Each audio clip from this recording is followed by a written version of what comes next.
til å like deg. Har ikke lyst til å tenke på deg. Har ikke lyst til å ville se deg. Har ikke lyst til å savne deg, men jeg føler det jeg gjør. Og jeg kan ikke nå for det. Det startet med at du trakk deg unna. Jeg satt og grunna på hva som var skjedd. Jeg var redde for meg, men nei, der tok jeg så feil. For du tenkte på henne, vanskelig å glemme. Dere datet jo tross alt litt lenge. Jeg forstår, men hva var poenget med å involvere meg? Jeg skal være ærlig, bare si det som det er. Jeg er skuffet for jeg trodde vi var der.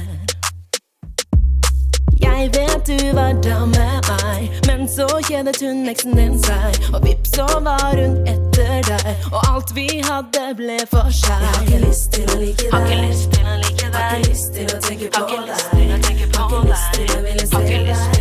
Har ikke lyst til å savne deg, men jeg føler det jeg gjør. Og jeg kan ikke nå for det. Nå er det slutt, kontakten er brutt. Jeg er skutt, helt kaputt. Jeg føler meg dum og teit, som åpnet mitt hjem for deg. Jeg føler meg flau, naken, for bitter er smaken når det er dobbelt med laken, og drama er saken. Hater at det ble sånn her. Jeg ga deg mitt hjerte, men det var ikke verdt det, siden du ikke ser det selv. En som kunne ta deg for gitt, og fikk deg til å føle deg dritt, er ikke verdt en shit. Skulle ønske du forstod at det kunne blitt oss to. En som kunne gi deg opp, er ikke verdt en tenkestopp. Jeg har ikke lyst til å like deg. Jeg har ikke lyst til å tenke på deg. Har ikke lyst til å tenke på deg. Har ikke lyst til å ville se deg. Har ikke lyst til å savne deg, men jeg føler det jeg gjør. Og jeg kan ikke nå for det. Jeg føler det jeg gjør. Jeg føler det jeg gjør.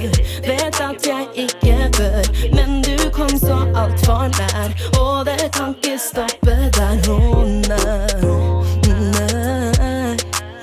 Og jeg kan ikke nå for det. Har prøvd å glemme deg, men du ble alt for meg. Det vi hadde føltes ekte, hjertet mitt kan ikke fornekte. Og jeg kan ikke nå for det.